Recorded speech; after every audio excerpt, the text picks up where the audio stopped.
Good evening and welcome. It's Tuesday, March 17th, 2026, and you are watching Last Week Today. We're a compilation of the most important stories of the week from both legacy and new media outlets. My name is Chuck Black, and my partner in crime tonight, as every night, is Richard Gagnon. Richard, how's it going? Doing great, and it's after my snowstorm yesterday. Things are movable around here again. Yeah, you showed me some pictures of that just before we went to air, and it's quite the storm for one day, isn't it? Yeah, well, 18 hours we had over a foot of snow. Wow, that's is that unusual for BC? Apparently not, because they would have normally had this back in December, Yeah. and it would have probably over a couple of days it would have probably accumulated 2 or 3 feet at a time, up to 12 feet. That's not bad at all. Then you're lucky you didn't get the 12 feet. I saw what was outside of your home. It's pretty deep. Yeah, it is. It was. Now that the bobcat came through and he pushed the snow aside, cleared up the roads a little bit here, so it should be a little bit better. And then once it starts to melt, then it's just going to be a mud puddle down in the background. And you're in the interior of BC, is that correct? Yep. Oh yeah. Yeah. So tomorrow it's going to be 10 above out, and you're expecting the snow to melt over the next couple of days. Yeah. Right now it's 5 above, so it didn't quite according to my thermometer, but the phone says it's about 7 or 8 above. Yeah, that's not bad at all. It's I'm still in Ontario. I'm on an island in Lake Huron, and it's still about 15 below up where I am. We had ice storms and power failures yesterday, which was nowhere near as pretty as where you are, and nowhere near as fun now. But that's Canada for you. Well, I did have a power failure, so to speak, because one of my generators died. Okay. My big one died. It means it needs to have a carburetor rebuilt, or not rebuilt, but cleaned. Mm-hmm. And the other one I'm running on was dead, but in gas mode. Then I thought to myself, I had one SFB moment. It was a long SFB moment. Mm-hmm. And anyways, I realized that it's dual fuel, it's propane and gas. Mm-hmm. The gas part stopped because the carburetor needs work. Okay. But the propane part doesn't use the carburetor. Huh. So I connected up a propane tank and the regulator onto it, and started up right away. Now that's got to be an off-spec use for the unit, isn't it? No, not really. It's designed to be a dual fuel, and they have tri-fuel generators too. So you can get natural gas, and propane. Now I didn't know that at all. That's useful stuff to know if you're coming from the city to the country and you want to make sure you have your power when you need it. That's right. The other thing too to remember is the type of generators you buy is important. Mm-hmm. And this particular one running on propane now is much quieter. Yes. Oh wow. Because you don't hear the noise of the valves for the gas. Okay. Going. There's no tick tick tick. I didn't know any of that. It reminds me that one day we got to do a show on local solutions for individuals rather than focusing on the world stage. Exactly. Yeah. That sounds wonderful. For tonight, however, maybe we should go on to our first piece for tonight. Might as well. This is a Canadian story. Sometimes we don't do Canadian stories for our first piece, but this is a Canadian story, and it's been on the go for the last couple of days. And it starts out as outlined in the March 11th, 2026 CBC News Post. NDP MP Laurie Idout has crossed the floor to the Liberals. PM Carney is now only 2 seats shy of a majority. And the story is all about Nunavut MP Laurie Idout, who has officially crossed the floor from the NDP, not the Conservatives, the NDP this time, to join Mark Carney's Liberal caucus. And the move leaves the Liberals just 2 seats shy of a formal majority, which they hope to secure in 3 scheduled federal by-elections, which will be held on April 13th of 2026. Now, the National Post commented on this in their March 11th story. By-election could tip liberals to a majority. Will it matter in dealing with Trump? And National Post noted that 2 of those by-elections, Scarborough Southwest, which was held by Liberal MP Bill Blair, who's retired, he's gone on to another appointment, and University Rosedale, which was previously held for like 15 years, 10 years by Chrystia Freeland, who's one of my favorite people in the whole world. Those 2 ridings are expected to stay liberal.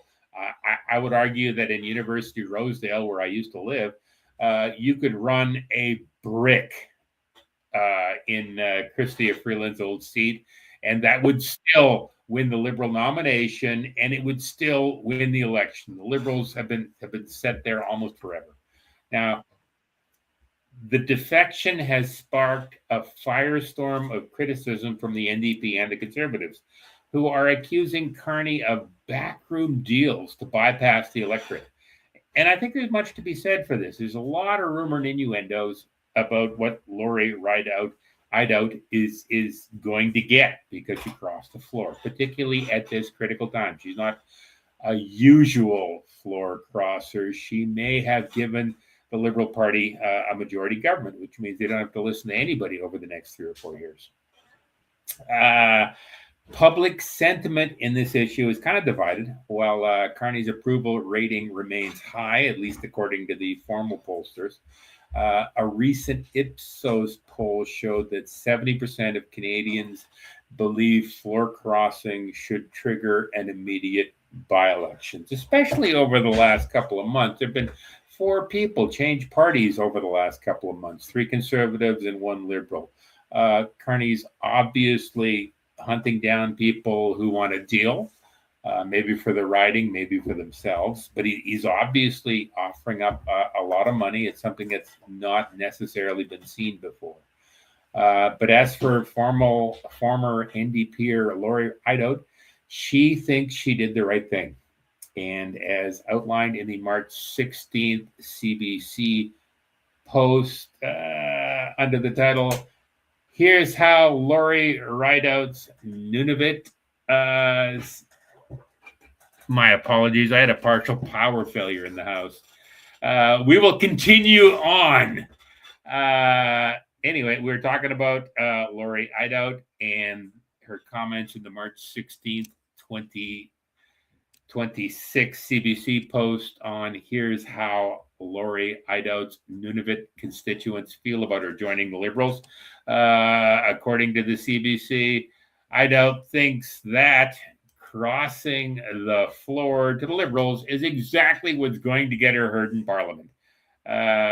Even as a backbencher, is not allowed to say anything. But she notes that the move also brings the Liberal Party just 2 seats away from a majority government, with by-elections upcoming, and 2 of which the Liberals are widely expected to win. We'll likely find out for sure what's going on April 14th. That's just a little over a month away. Richard, what do you think's going on? Yeah, well, they're just basically wearing out their soles of their shoes by walking across the floor all the time. You and I both, to a greater or lesser extent, kind of think this is all about 2 sides of the same party pretending to be different. Yep, it's it's such a waste of time, and it's such a distraction. Mm-hmm. Why bother? I mean, we know that you're selected anyways, so there is no elections. It's all selected. Yeah. So you might as well just come out and say it right up, and then avoid spending all that money on elections themselves. Just they're not spending money. That's our money they're spending. Remember? Well, I know that, but whenever the election takes place, then instead of announcing a winner, they need to announce somebody. Here's the selection that we made. Here's the selection that we made. No, I don't know where this is going. I just know that Carney has spent the last several months acting like a leader of a majority party. Trudeau spent the last several years acting like the head of majority party. They've got to the point where Stephen Gilbrand, people who are solid long term presence in the Liberal Party, can accuse the conservatives of being fascist and unpatriotic and all sorts of evil stuff. That's what this government thinks about itself. They think that they're the only logical choice for the electorate, and anybody who disagrees with them is probably a fascist. Yep. Yep. So I don't know where that goes. Anything more before we go on to the next piece? They behave like, oh, let us do the thinking for you, so you won't hurt your brain. Yeah. I think that's exactly what it is. After all, they know better than us. They are the chosen ones. So they think, yes. Let's go on to our next piece. Absolutely. Later on in this show, we're going to find out why what we just talked about is going to get us sent to the gulag, but not immediately. Also in the news this week, as outlined in the March 17th New York Times post, Iran war live update. Israel says it has dealt double blows to Iranian leadership. And according to the New York Times, the Israeli military claims to have killed the Iranian Security Council leader in Tehran.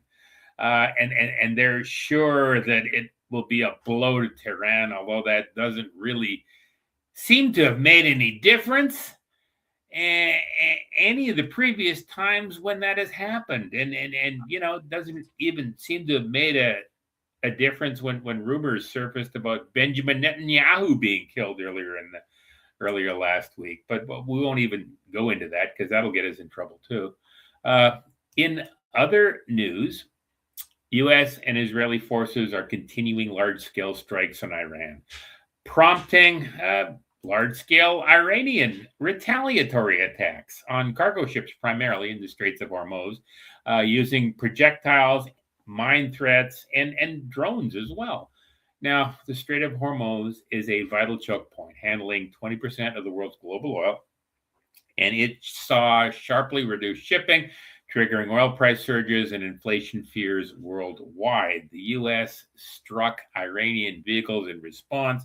They currently claim to have destroyed about 60 vessels in the Iranian Navy. That's virtually every ship afloat.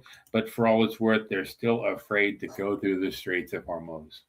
And as outlined in the September 17th, 2026 CNN post, Iran posed no imminent threat to our nation. Trump-appointed intelligence official resigns over Iran war. That post talks about a senior U.S. intelligence official appointed by the Trump administration abruptly announced he was stepping down from his post earlier today, citing misgivings about the administration's war with Iran. Now, I respect the man for doing it, and if he doesn't feel he can fulfill his responsibilities, he should step down. So I have no problem with him saying that. But according to the Post, the guy's name is Joe Kent, and he had been serving as the director of national counterterrorism, the Counterterrorism Center. I'm sorry. He posted his resignation letter on X. That's the resignation letter there. He didn't give it to his boss or anything. And many of his comments contradicted the administration's basis for launching the war. And the letter also implored the U.S. president to end it. Now, this is going to get him in a lot of hot water, and people like Tucker Carlson are arguing very, very strongly that Joe Kent's going to have to fall on his sword at some point for going public with his resignation. So there are internal concerns with the U.S. administration. It's also worth noting that U.S. President Trump has publicly urged NATO partners and even China to provide naval or military help to reopen the Strait of Hormuz against Iranian disruptions. But most allies are currently rejecting this offer. They have cited escalation risks. They've cited a limited appetite for deeper involvement in the Iran conflict. Canada has offered to provide more oil because we export a lot. We don't let Alberta benefit from the oil we sell, but we're promising to give it to the European Union primarily and to NATO people as well. It's also worth noting, a lot of things are worth noting in this piece. Israeli strikes have expanded to Lebanese targets. Lebanon, right next door to Iran. But anyway, Israel is attacking Lebanon. They say they're attacking because of Iran-backed Hezbollah, which is fomenting attacks from Lebanon. And there are also reports emerging of high-profile Iranian leadership assassinations taking place, including the Iranian security chief Ali al-Arajani. So a lot of senior government people are getting killed in this war. This is the first time this sort of stuff has been actively encouraged since, I think, the 15th century in the Treaty of Westphalia. But going on, as noted in the March 16th, 2026 Reuters post, Trump was warned of likely Iranian retaliation on Gulf allies, sources say. According to that post, Iran has attacked other Gulf states with civilian deaths climbing into the thousands, hospitals damaged, and mass displacements. That to me means that Iran is attacking everywhere in the Gulf, and Israel is attacking everywhere in the Gulf, and the United States is perhaps attacking everywhere in the Gulf too. But this is not the sort of a war that seems to be containable. Now, later on today, the U.S. president insisted that the U.S. no longer needs assistance in the Gulf after yesterday saying that he'd really appreciate it, but today he doesn't really need it. And I don't know. Some are suggesting that the Trump administration is currently worried about alternative fertilizer supplies or all sorts of things going on. The situation right now is absolutely in a state of flux. Now, beyond immediate bloodshed, the conflict risks drawing in more actors, worsening refugee crises, and destabilizing energy markets for the long term. It serves as a warning about proxy wars, great power miscalculations, and the human economic costs of unresolved tensions in one of the world's most volatile regions. And then I think there's the obvious problem, as outlined in the March 14th Rick Sanchez on BitChute post. Iran's cheap aluminum drones beating multi-million-dollar defenses. It seems obvious at this point that Iranian drones are wearing down U.S. and Israeli forces. Here's that video. The drones are hard to get. I mean, it's definitely, they fly in low. The radar is hard. It's very hard to see it. But these installations in the Persian Gulf seem to have essentially no working air defense right from the beginning. Now they have no air defense because the radars have been destroyed. Without a radar, you can't do anything with air defense. I mean, your interceptors may as well be, shot into the air, for fireworks. But these drones, these drones are just a piece of aluminum with wings and a bomb on it. I mean, it's totally primitive, right? I mean, this stuff is not very sophisticated. Well, how's that getting through? The Russians have a statement: "Best is the enemy of good enough," and you don't need to be sophisticated. You don't need to spend $1 million on a drone like the Americans do. And in fact, I think this war is actually the beginning of the end of American military dominance, because the Americans do not have the munitions to continue this war at the same intensity it's been going on. You're smiling, Richard. Do you agree or disagree? I disagree with this comment that the Americans do not have the munitions. Yes, they do. Okay. They've got them all built up and everything else. They're ready to go. You think they can last for? I always thought they were good for 5 weeks. You think they're good for longer? Oh yeah, they're good for a long time, and of course they're manufacturing. They can have them all put together very quickly again. But I do think that the Iranians are using the cheap drones to bring down the entire big system, which is legitimate. I mean, that's a valid comment. So, yeah, it's definitely you continue. Sorry. it's definitely he's got a lot of good points in there, but I really think that we have to be cautious when we say that the Americans are running out of weapons. Okay. Oh, they got massive amounts of stores of that stuff. I hope they do. I like the Americans. I think they've been a little wacky lately, but I do think I hope they get their act together. I also kind of agree with Joe Kent. I think the justification for invading Iran was paper thin. Well, actually, it's like I've said in the past. There's been a declaration of war on Iran for 47 years. Yeah. So Trump has decided that he's going to end that 47-year war. And you've said that, and that's a legitimate thing. And these people that are talking about it, they're completely ignoring that it's an ongoing war for 47 years, and Trump has decided to terminate it, end it. Yes. So if they would only look at it and smarten up and start to report properly or make their stories proper, then we would see the truth coming out. I absolutely hope you're right. I really do. Right. Yeah. Okay. All we can do this week is say, well, this is an interesting story that we're probably going to come back to next week. Right. Exactly. We'll keep on coming back to it. Absolutely. I want to go into our next piece. Okay. Let me see. There we go. We're going to talk some more. Whoops. Where are we with this? Okay, that's not the right thing to come out. Add to stage. Remove. My technology is causing me trouble here. My apologies, Richard. Okay. I really wanted to, That's okay. Okay. I really wanted to talk more about Federal Bill C9, as if we haven't talked enough about it over the last 3 or 4 weeks. Now, Bill C9 is formally titled an act to amend the criminal code, hate propaganda, hate crime, and access to religious or cultural places.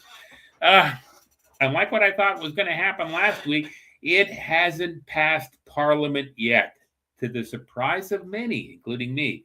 But the bill keeps slowly moving forward. It's certainly not dead yet. It's now at something called the report stage in the House of Commons. Now, report stage comes just before third reading, and they're expected both to be fast-tracked with a truncated debate and final vote potentially occurring sometime next week.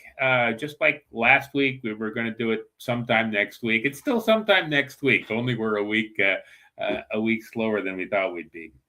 Now, a lot of the delay is caused by the Call-In campaign, which was organized by the Canadian Civil Liberties Association, various faith-based organizations like the Canadian Centre for Christian Charities, and evangelical groups by conservative MPs, mostly organized by Andrew Lawton, who used to be a columnist, I think. But there were 6 or 7 others at the protest march I went to in Ottawa a couple of days back.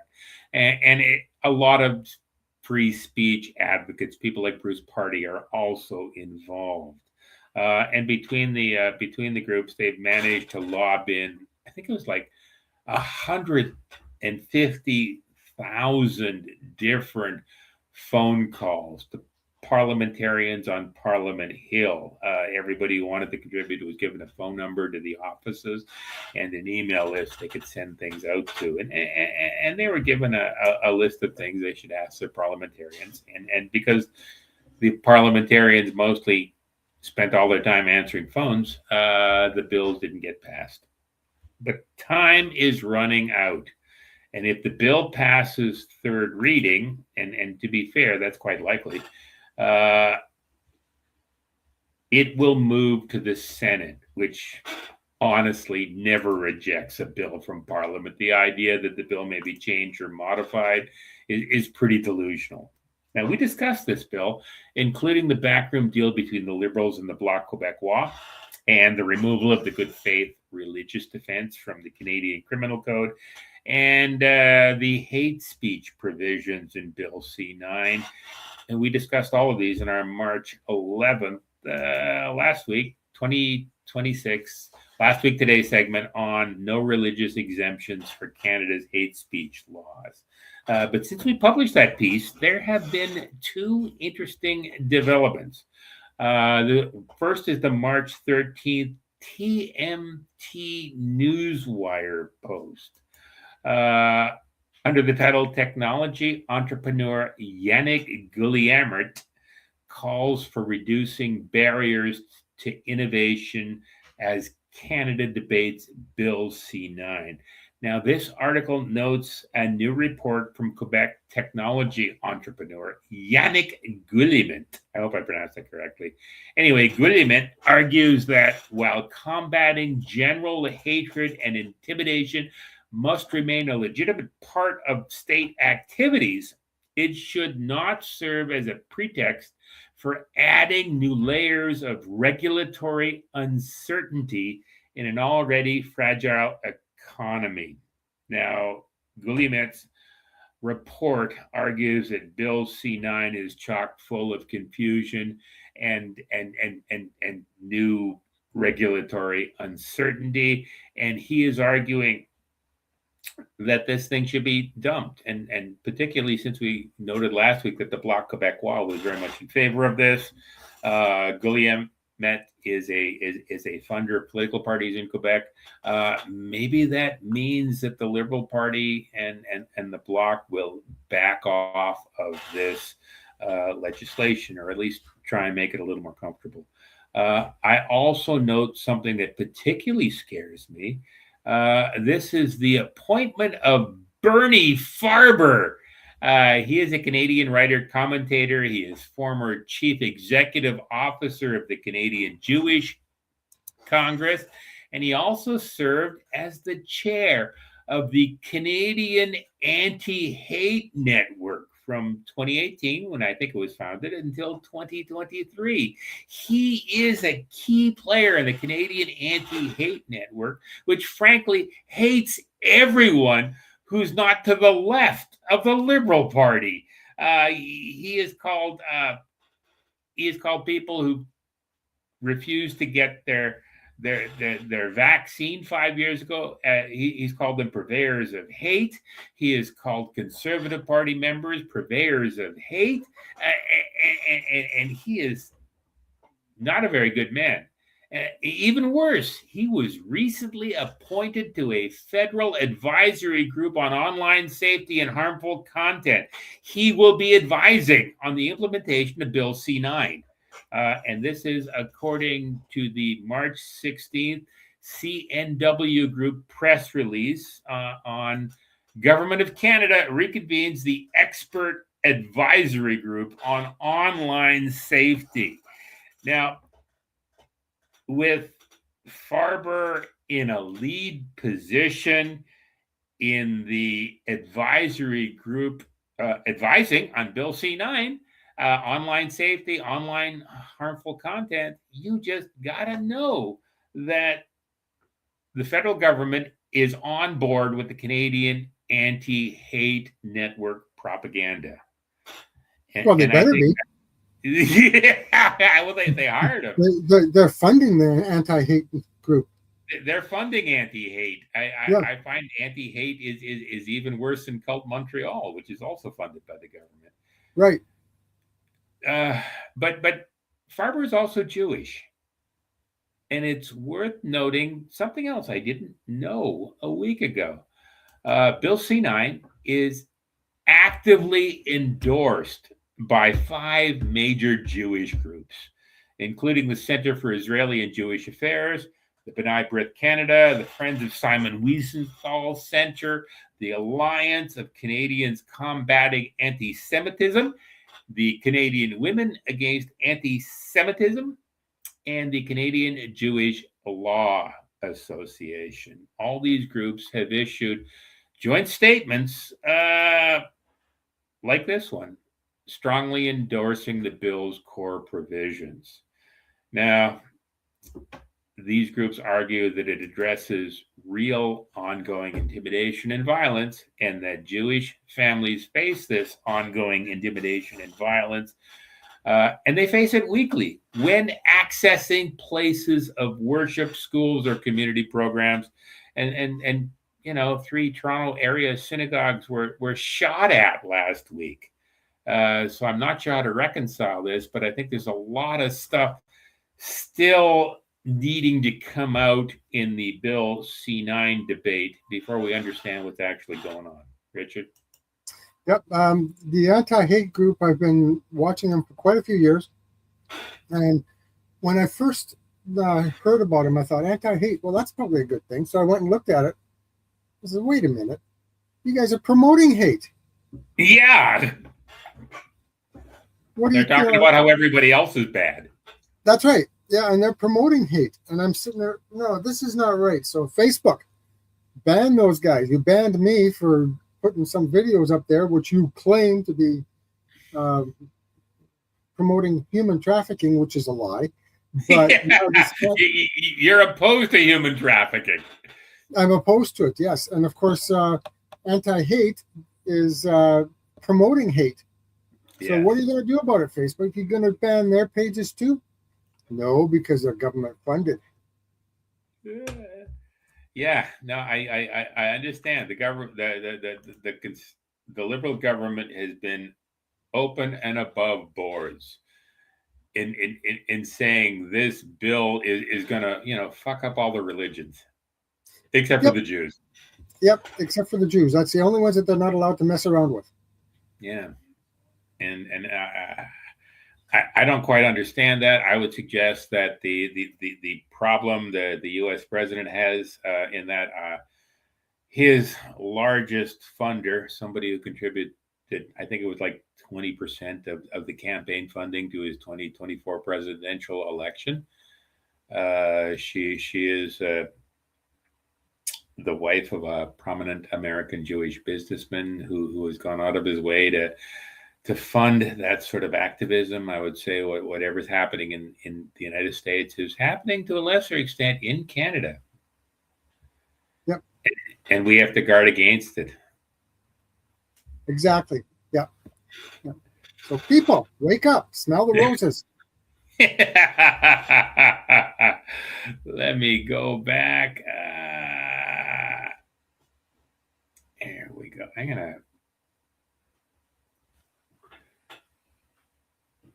I thought I lost it. I thought I lost the technology for a minute. Things are still glitching down here. Sorry about that. I guess that's what I get for living on an island. In other news this week, the Ontario government has indicated that it will introduce legislation exempting the Premier, the provincial cabinet, and all its officers from Freedom of Information requests. As outlined in the March 13th, 2026 Globe and Mail post under the title of Ontario to introduce bill exempting Premier and cabinet from FOI requests, the new legislation is scheduled to be tabled next week. And this is my favorite part about it. It will be retroactive. So starting whenever this bill is passed, your scope of Freedom of Information Act requests is substantially shrunk. I would note that I read about this piece while I was checking out the March 4th, 2026 Blender News post under the title of Canada's Information War and Government Countermeasures. Now, that post notes that online narratives are eroding trust in institutions while recommending new tools for governments to shape what Canadians see and believe online. So everybody's got a hand in their pocket, and everybody's looking to get their legislation done. And the only one who's going to suffer are people, you and I, independent journalists as well, who want to find out what's actually going on. Richard, what do you think? Yeah, that'll be interesting, but we're gonna have to rely on whistleblowers. I think so. If you know people who can get you the information, hopefully they'll be smart enough to realize what the government is doing, and they'll just say, "Well, I'm going to let you have it. Yeah. I don't care about my job anymore. I'm going to let you have it." There was the American guy who quit from, I think it was the State Department. We talked about him in one of the earlier pieces. We need more people brave like that in Canada. That's right. Yeah. I know that I was ready to blow the whistle at the university when I was there because I had heard of what was going on, but because I didn't have the official, I didn't have anything to support it. I couldn't really say anything about it. So. I don't know. I don't think we're as brave these days. We're not as brave as we used to be. Well, you got to have the information to back it up. And this is what I tell people: if you're going to say that I'm wrong and I'm a liar, then prove me wrong. Prove me to be a liar. But if you're just going to make up those words, then that's not legitimate. I agree. I'm going to harp on this thing for a little bit more, this time for the American perspective. And I'm going to encourage us all to remember, don't stop talking about the Epstein files. If only because Bank of America has just settled a lawsuit over its ties with Jeffrey Epstein. I think the money they paid out, they won't tell us. But I do think it's important. The Epstein files, there's 3 million documents right there. There's a lot of malfeasance going on. Several important people have lost their jobs, mostly in Europe. Not so much in the United States. It's okay for us to commit crimes in the United States. And nobody in Canada has lost their jobs either. But maybe they should.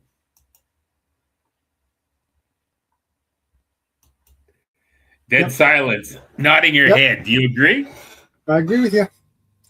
I don't know what else there is to say about that. You go. No, there's nothing else that I can really think about saying about that. No, I agree 100%. Maybe I'll put that. Remember Cicero? He was a politician and an author in the Roman Republic during the war with Carthage. Okay. And every public speech, every article he wrote, every statement he made, always ended with the statements, and whatever else happens, Carthage must fall. Right. So maybe we should say things like, remember the Epstein files. Remember, yes. Yeah. They're trying to get everybody to stop thinking about it, but that's a major thing in our society right now. No, I agree, and there's lots of malfeasance demonstratable in the 3,000 pages of documents that have been released. Yeah, exactly. I think there's like baby eating too. All sorts of weird stuff going on in there. Yeah, there's a lot of weird things that was happening there, and some people will just say, "I can't believe that would have been the case." That's a lie, of course. But here's the evidence. Yeah, I mean, emails from people saying, "Gee, I really got a kick out of you eating the baby last weekend at the party." Yeah. So I don't know where to go with here, but we're going to move on to another level of malfeasance. Sure. Max Bernier, leader of the PPC.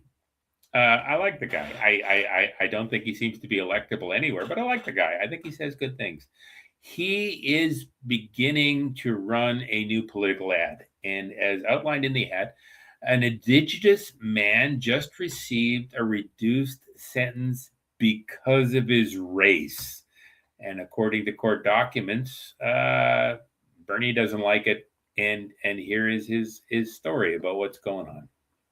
Last week, common sense took another hit. While you and I believe that justice should be blind, the Ontario Court of Appeal proved once again that in Canada today, your race determines your sentence. Here are the facts. Kenneth Morrison, an Indigenous man, was part of a group that committed a violent home invasion. They targeted the home of a vulnerable and disabled man. During the robbery, the victim died. The initial sentence was life imprisonment. That's the punishment a civilized society reserves for those who engage in deadly home invasions. But the Court of Appeal stepped in. They reduced the sentence from life to just 12 years. Why? According to the court, it was because of Morrison's indigenous status and the impact of colonialism.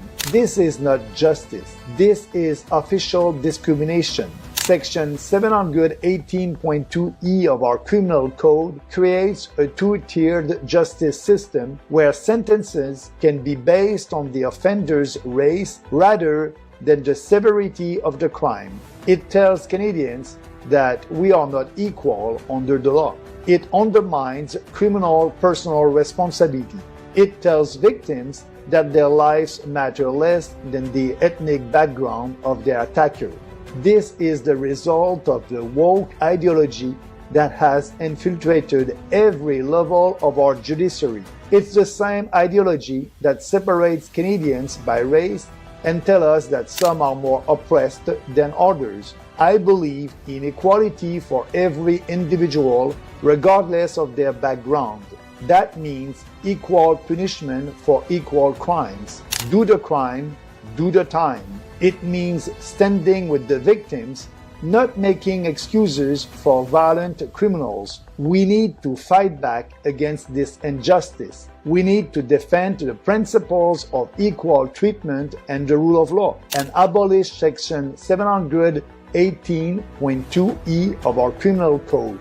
Become a member of the People's Party and fight alongside us for fairness and true justice for the victims.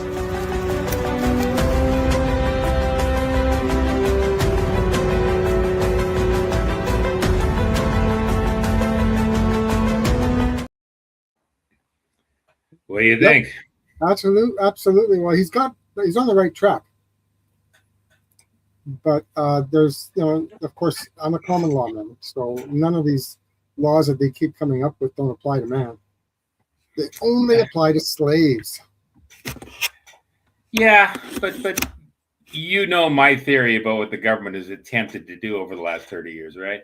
Yep. They've attempted to move the common law they like into the written law, and they've gone out of their way in an attempt to ignore everything else. Yep. And I agree. We got to get some of our common law back into the courts. Well, there's only one law in common law. Mm-hmm.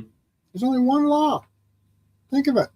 There's tens of thousands and maybe hundreds of thousands of laws that they have written in this legal world. But there's only one law in common law. Do no harm or trespass to another man or woman. That's it. Everything follows logically from those. Yep. And of course, everything that they do in their legalese system is a complaint. Yeah. Why do you ask complaints? I'm going to complain about this. In common law, you have to have a verified claim to proceed. But in this legalese system, you got to have a complaint. I'm complaining. Anyone can complain. Yeah. Jews are really good at complaining. Now we're going to get banned from Facebook for sure. Yeah, of course. Of course. Yeah, so anyways, it's interesting with all of these things that they talk about. And he's got it right. I mean, everything's got to make sense. But if you do the crime, you do the time. Mm-hmm. So, but you have to have a verified claim that you did the crime. Yes. You can't have a complaint.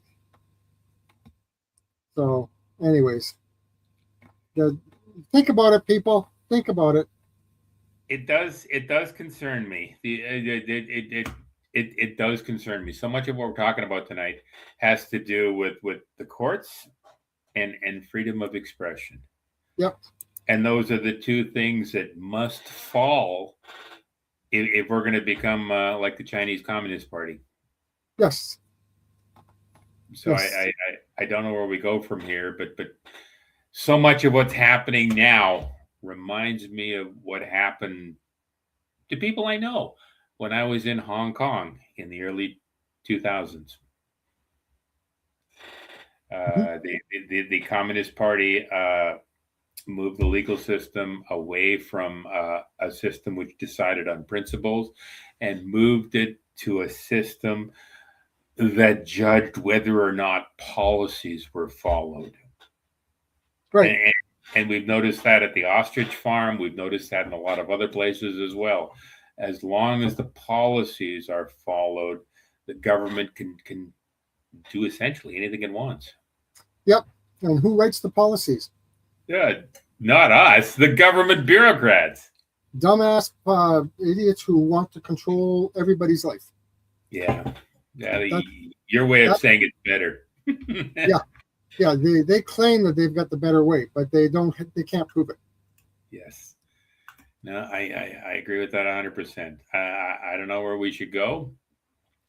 We should go on to my last political piece, which proves pretty much everything we've been saying up until now. Shall we go to it, Isaac? Yep. Okay, let me see what I got here.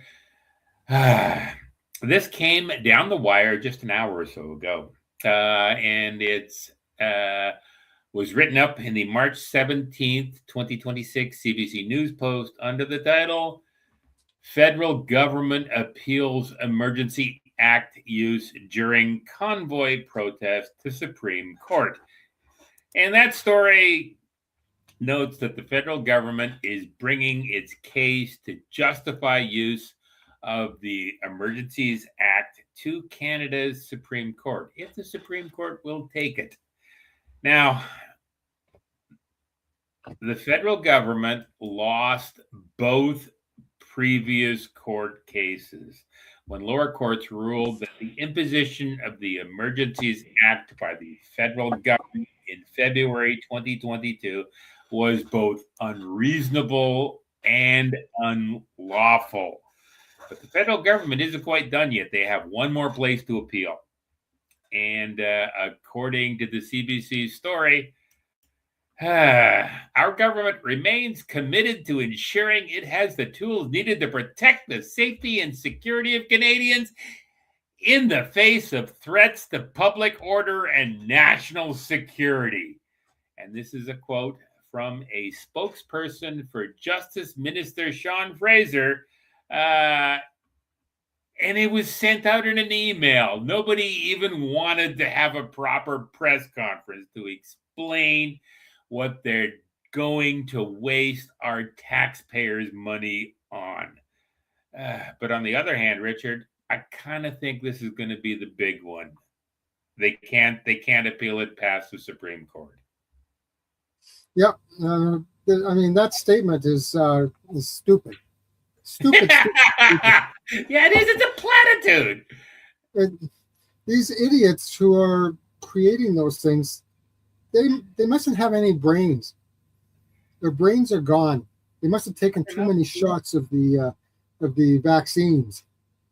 All I can think is that lower courts have already ruled that the government already has way too many of the tools needed to protect the safety and security of Canadians. And at least one of those tools has been found unconstitutional in the case of the Freedom Convoy in 2022. Yep. Yeah. So, I mean, these guys in government that are creating these stories, they must be spending a lot of time with Chat GPT to try and create those words. They know they're lying. They don't want to come out and say this in public. Exactly. I'm just letting Rocky out. Rocky's so disgusted with the federal government that he needs to go outside and pee on something. He needs to be on fresh air. Yes. Well, maybe I do too. It's certainly been a rough day. Yeah. So, anyways, I don't. I don't like these bureaucrats that are creating these words and publishing them in emails. Or uh, who cares about emails? If there's no signature on it, then nobody's taking responsibility for the words. Well, they're not even. It's a spokesperson for Sean Fraser who had Right. who emailed this out to as a press release. And he doesn't even have any signing authority. He doesn't evidently seem to even have a name. Right. Yeah, you got to have any of these documents. Everybody who tells me this stuff, I say, show me the paperwork. And the first thing I look for in the paperwork is who signed it. Who signed it? I don't give a rat's ass what the words say. All I care about is who signed it. Then we can talk. Because somebody has to be taking ownership for those words. I understand that completely.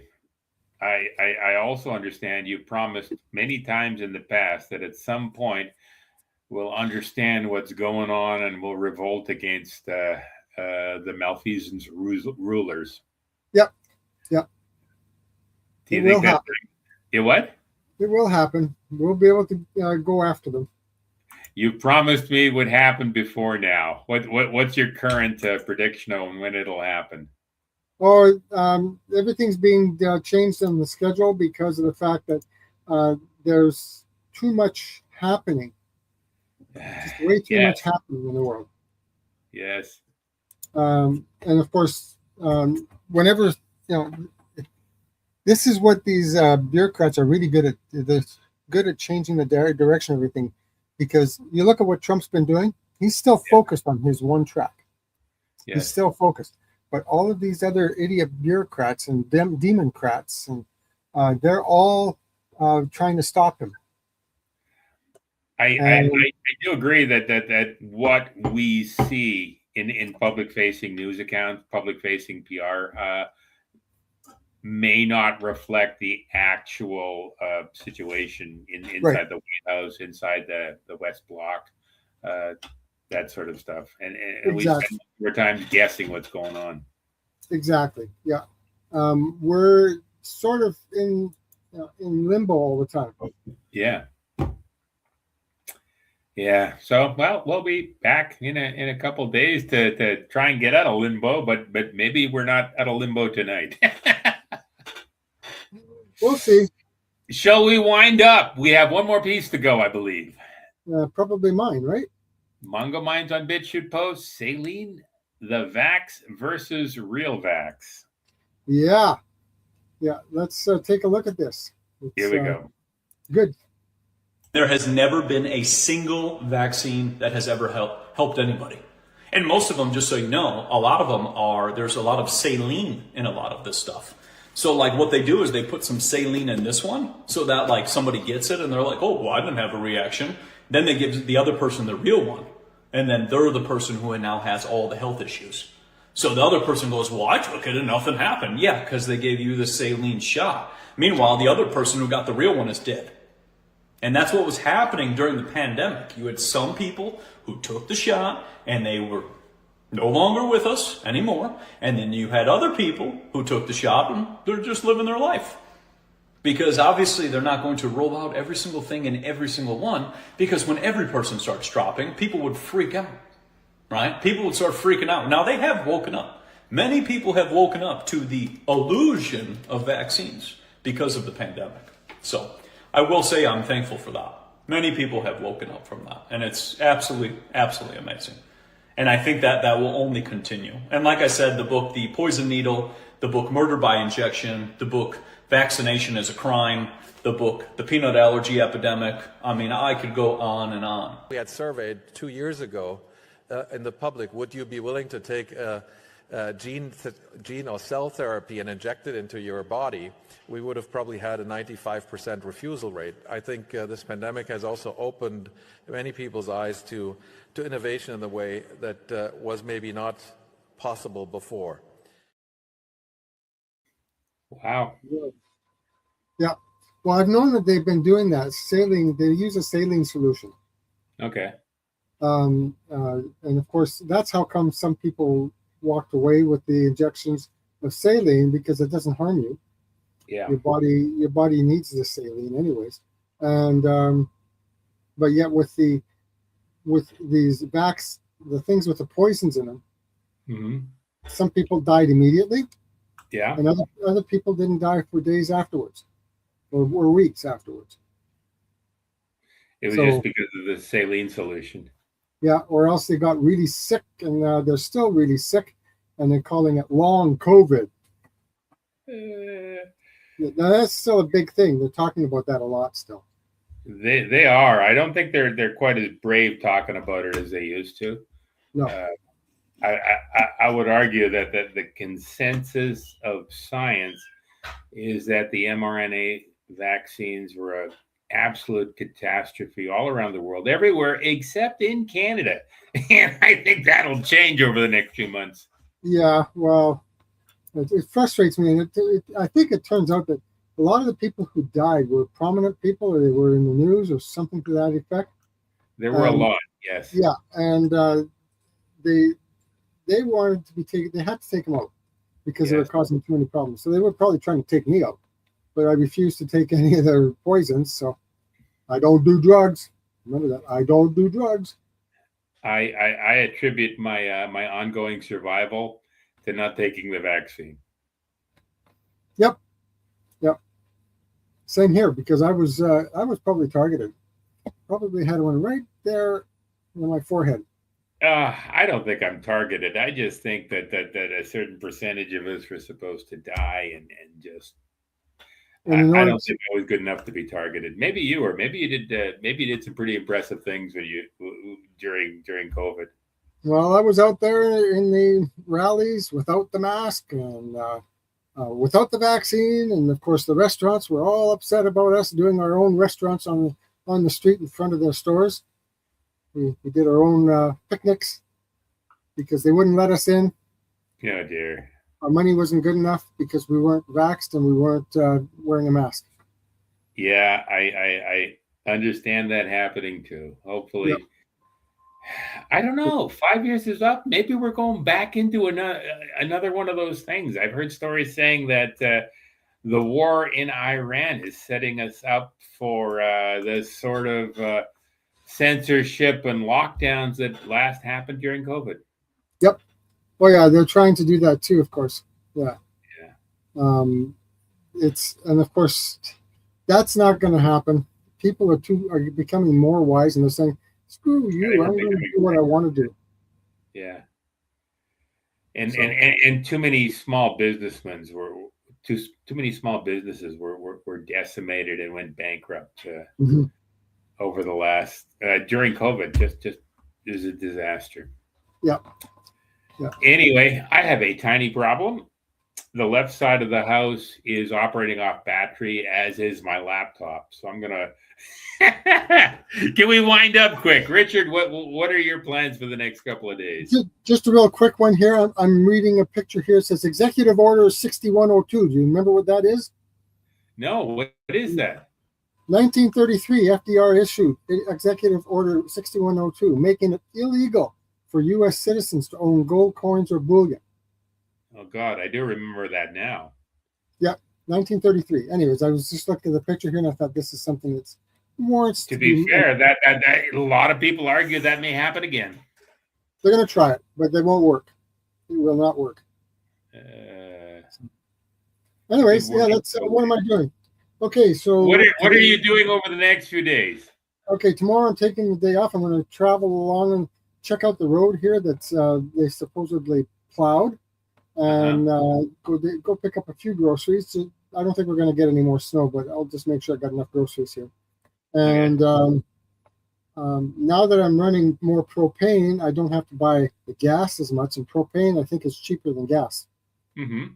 So I might as well run it on that as much as I can. And then come back. And on Thursday, I'll be doing my morning show. Mm-hmm. Friday, I'll be doing my morning show. And I've got a long story for Thursday. I can't remember what it is off the top of my head. and I turned off the NAS drive, so I can't look it up. The other thing is, then I'll be finding stories for us for Roasting the Press and Last Week Today and next week.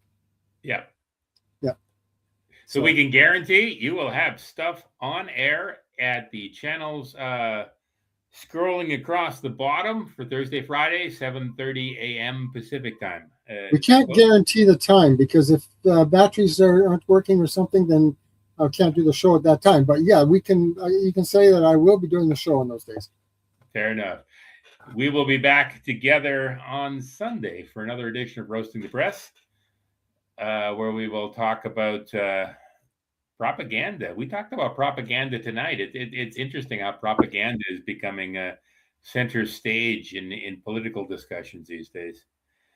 And we will also be back together for another episode of Last Week Today on Tuesday, a week from now at 8 p.m. Let me do my diatribe before we finish up. Last Week Today, we normally record every Tuesday night at 8 p.m. on a variety of internet platforms, including the one you're watching. We republish next day with notes on our Substack page at chuckblack.substack.com. Most of our stories slide behind a paywall after a month online, so if you want continued access, we're hoping you'll give us a few shekels, or maybe a few dollars. Shekels seem to be bad this month. $20 monthly or $160 per year. This entitles you to access archive posts, anything over a month old, plus includes lots of in-depth stories not covered in our regular stuff. We also have a Substack app to help you access Freedom stories from your phone and subscriber chat so you can tell us what you really, really want. My name is Chuck Black, directed the show using StreamYards, which I believe Richard and I both recommend, but only if you sign up using one of our links. We get a little bonus out of this at the end of each month to help defray some of our costs. I've got a couple of them. I think Richard's got one or two, but I'm not sure. So please help us continue to compete with legacy media, which, near as I can tell from our last inventory, gets about $2 billion a year from federal taxpayers to compete with people like Richard and I, who are working off laptops and bad power. That's all for tonight. The show will be up on Substack tomorrow. We'll be back next Sunday with Roasting the Press, and next Tuesday at 8 p.m. with another episode of Last Week Today. Richard, did I forget anything? No, you covered everything that you have on your script. Yeah, I love scripts. Scripts are my thing. At least I write my own scripts. Anyway, good night, everybody. Good night.